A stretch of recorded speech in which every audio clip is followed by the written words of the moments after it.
Assalamualaikum warahmatullahi wabarakatuh. Saya Nuryanti. Dalam episode ini membuka dialog channel Profesor Dr. Aledin Koto MA. Baik, semula saya melihat judul ini, judulnya tentang bertanya kepada Allah. Saya kira buku ini isinya terkait dengan tauhid, ibadah dan akhlak.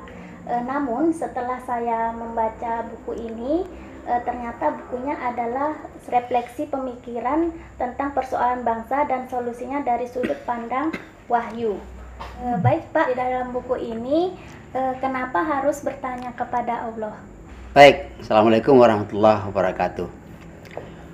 Jadi pertanyaannya adalah kenapa kita harus bertanya kepada Allah? Logikanya begini. Bertanya tentu kepada yang tahu.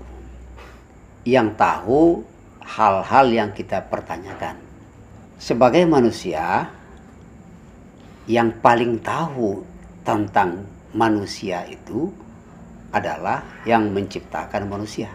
Yang paling mengerti tentang manusia, yang menciptakan manusia.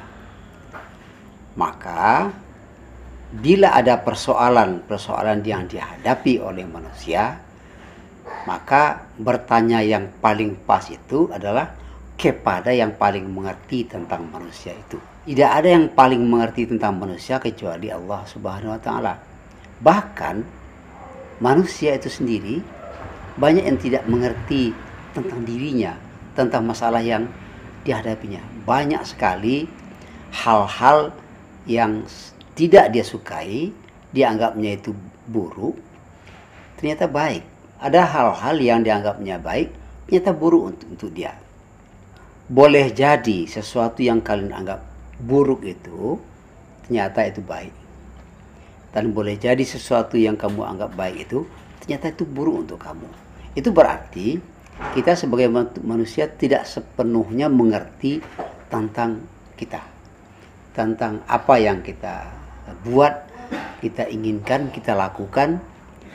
Oleh sebab itu tuh, bila muncul masalah, maka bertanyalah kepada yang paling utama, yaitu Zat yang menciptakan kita, yaitu Allah Subhanahu wa Ta'ala. Hal-hal apa saja yang ditanyakan kepada Allah? Nah, jadi begini, buku ini bicara pada prinsipnya tentang persoalan-persoalan yang terjadi di negara Indonesia, di kalangan bangsa Indonesia, dan di kalangan umat Islam Indonesia secara khusus. Apa-apa saja yang kita tanyakan kepada Allah. Yang namanya bertanya tentu segala hal yang memang kita ingin tahu. Segala hal yang kita ingin tahu, itu kita pertanyakan kepada Allah. Kenapa kita ingin tahu? Kita menghadapi masalah, tapi kita tidak tahu secara pasti ini masalah ini kenapa kok terjadi. Saya mengira masalah ini tidak akan terjadi karena saya sudah begini, tapi kok terjadi. Nah, jadi yang akan kita tanyakan semua masalah. Kalau terkait dengan persoalan bangsa, tentu hal-hal yang terjadi di tengah-tengah bangsa ini. Dalam episode sebelumnya kita sudah bicara kenapa kita harus merdeka. Untuk apa kita merdeka? Kemudian bagaimana caranya kita melaksanakan mengelola negara yang sudah merdeka ini? Nah, cara yang pas atau tempat yang pas untuk kita bertanya adalah kepada Allah Subhanahu wa Ta'ala. Itu sendiri, karena Allah yang lebih tahu tentang itu. Itu hal-hal yang akan kita pertanyakan pada Allah Subhanahu wa Ta'ala itu. Lalu Pak, bagaimana cara kita bertanya kepada Allah? Ini hal yang menarik ya, hal menarik sekali. Kita kan tidak berdialog langsung dengan Allah seperti Nabi, seperti Rasulullah. Kita ini apalagi dari segi masa sudah berlangsung 14 abad lebih sejak daripada Al-Quran turun. Allah juga tidak berdialog langsung dengan semua manusia. Allah itu berdialog hanya dengan orang yang ditunjuknya sebagai rasul. kepada Rasulnya itulah dia turunkan wahyunya. Wahyu itu berisi apa? Hudan linnas, berisi petunjuk. Petunjuk itu semua hal tentang apa yang akan terjadi kepada manusia itu. Nah, kepada siapa Allah turunkan wahyu? Ya kepada hambanya yang dipilihnya sebagai rasul, ya, sebagai nabi. Nah, dengan perantaraan Jibril. Nah, dia turunkan wahyu, kemudian wahyu itu setelah itu tuh disebut, dinukilkan dalam kitab suci yang bernama Al-Quran. Jadi bertanya kepada Allah, sebenarnya kita bertanya kepada Al-Quran. Yang kedua, Nabi atau Rasul sebagai utusan Allah itu juga diberi kekuasaan oleh Allah untuk membuat hukum sendiri. Jadi dalam istilah referensi hukum Islam itu, Nabi disebut juga sebagai syari' di samping Allah sendiri. Jadi kita bertanya kepada Nabi yang apa yang dikatakan Nabi, yang dibuat Nabi itu, dia bukan keluar daripada hawa nafsunya. Wa ma yantiqu 'anil hawa in huwa illa wahyu yuha. Nabi tidak bicara dalam konteks wahyu itu dari hawa keinginan sendiri, kecuali itu adalah wahyu Allah. Jadi sebenarnya hadis Nabi itu sebenarnya juga adalah wahyu Allah. Jadi kita bertanya kepada Allah itu, kita bertanya persoalan hidup kita yang kita hadapi. Kalau ada persoalan, kenapa persoalan ini bisa terjadi? Lalu apa solusinya? Itu pada Al-Quran. Bertanya tentang persoalan kita, kenapa ini terjadi? Lalu apa solusinya? Juga kepada hadis. Jadi merupakan satu kesatuan antara Al-Quran dan hadis itu. Kita bertanya ke situ. Yang kedua, apakah semua yang ada dalam Al-Quran itu bisa menjawab semua persoalan yang terjadi di dunia ini? Pada prinsipnya, iya. Tapi iyanya itu dalam bentuk dua. Yang pertama, ada jawaban untuk semua persoalan yang ada itu dalam bentuk tegas, jelas, ya, tuntas. Tetapi yang kedua, ada jawaban itu dalam bentuk kaidah-kaidah umum yang memerlukan pemahaman. Yang pertama, pemahaman siapa? Pemahaman Nabi sendiri. Ketika Nabi sudah meninggal, siapa yang diberi kewenangan untuk memahami ayat itu? Ulama. Apa dasarnya ulama diberi otoritas untuk memahami ayat Al-Quran? Nabi sendiri. Jadi Nabi mengatakan al-ulama warathatul anbiya. Ulama itu adalah pewaris para nabi.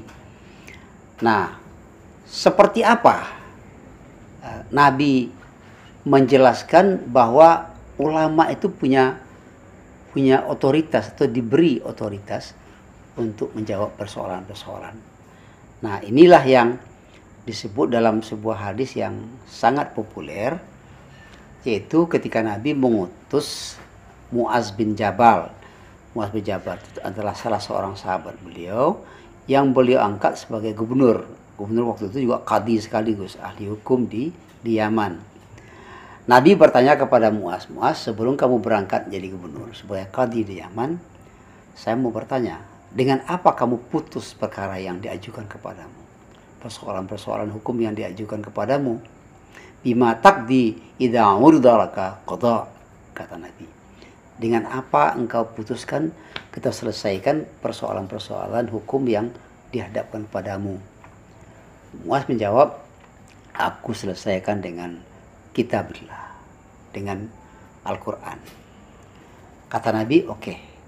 Tapi Nabi melanjutkan, fa illam tajid, kalau kamu tidak menemukan jawaban atau hukumnya dari Al-Quran, Kamu jawab dengan apa? Putuskan dengan apa? Kata Muaz, bisunnati Rasulillah. Dengan sunnah Rasulullah, hadis. Oke, kata Nabi. Kalau di hadis tidak juga kamu temukan. Dengan apa kamu putuskan perkara yang ada kepadamu? Apa kata Muaz? Ajtahidu bi ra'yi. Aku berijtihad dengan ra'yuku, pikiranku sendiri. Nah, di sini ada hal yang perlu kita pahami. Nabi bertanya kepada Muaz, dengan apa diputus perkara yang diajukan kepadanya dengan kitabullah. Kita tahu pada waktu itu wahyu masih turun. Nabi masih hidup. Nah, bagaimana dia jawab? Tentu sesuai dengan wahyu yang sudah turun saja. Nah, ketika Nabi bertanya, kalau tidak kau jumpai di wahyu kitabullah bagaimana? Artinya dua hal. Yang pertama, tidak kau jumpai itu memang tidak ada dalam Al-Quran pada waktu itu, karena Al-Quran masih turun. Turunnya ke Nabi, bukan ke Muaz.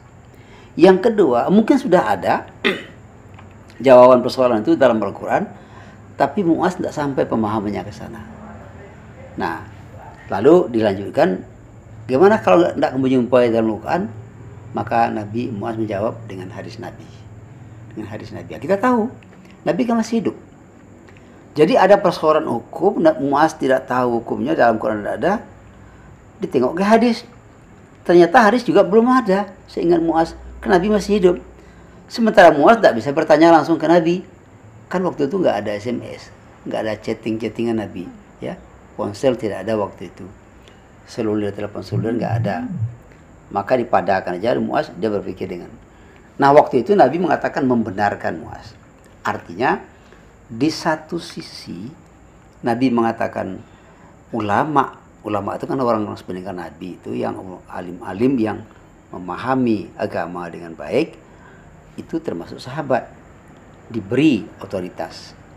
Bagaimana caranya? Bertahap-tahap. Nengok Al-Quran dulu, nengok hadis dulu, kemudian baru berijtihad. Nah, dalam Al-Quran itu tadi sudah kita katakan ada dua bentuk hukum. Ada hukum yang langsung disebut oleh Allah dalam Al-Quran, tegas, jelas. Contoh yang paling mudah apa? Contoh yang paling mudah itu adalah daging babi haram. Daging babi haram. Itu contoh yang paling mudah. Itu Allah nyebut langsung haram. Itu namanya hukumnya bisa disebut sebagai namanya wahyu murni. Itu murni wahyu. Ya. Yang kedua, ada hukum yang tidak disebut tegas tuntas dalam Al-Quran, tapi berdasarkan ijtihad ulama. Ijtihad ulama. Nah, bagaimana? Apa contohnya? Lemak babi bagaimana? Ya, lemak babi seperti bagaimana? Daging babi ada hukumnya, tapi lemak babi nggak ada. Dulu di Indonesia ini pernah terjadi polemik di sekitar lemak babi. Pada waktu itu ditemukan dalam susu formula bayi Denko itu unsur lemak babi. Maka muncullah perbedaan pendapat, bagaimana lemak babi ini, haram atau halal? Nah, oleh sebab itu ulama lalu berijtihad. Nah, hukum-hukum yang ditetapkan melalui ijtihad ulama itu namanya fikih. Nah, hukum Islam yang berkembang itu adalah fikih. Nah, oleh sebab itu kalau bertanya kepada Allah, melihat kepada wahyu Allah, melihat kepada hadis Nabi, atau kepada hasil-hasil ijtihad ulama, itu cara bertanya kepada Allah, seperti itu. Baik pemirsa, diskusi ini sangat menarik, tapi kita akan sambung dalam sesi berikutnya. Saya Nuryanti, Assalamualaikum warahmatullahi wabarakatuh.